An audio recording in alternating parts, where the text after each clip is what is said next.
Welcome to American AncesTREES. While you're waiting for your GEDCOM to import, let's go over some features that will help you research and share your family history. When you start with a blank tree, it will look something like this.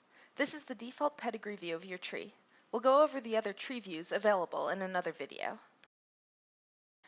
These green circles will show you how many hints we found for your tree so far.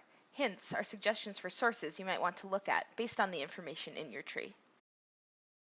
Down here in the tree, click someone's name to see their vital information. Anytime you see a plus button, it means you can add information to that section.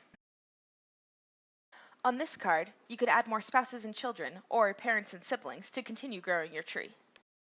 You can view their pedigree by clicking View Tree, go to their profile page by clicking View Profile, or edit their vital information by clicking Edit Profile.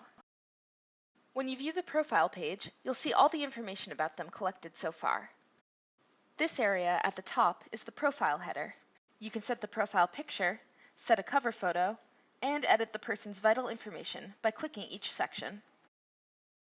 Under the profile header is a toolbar with different actions you can take for this person. Here in the timeline, click any title to expand the card. Use the plus button to add new sources and events to the timeline.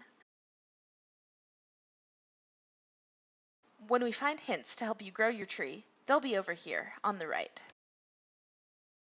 In the next video, we'll go more in depth into how to edit vital information, add media, and enrich your family tree.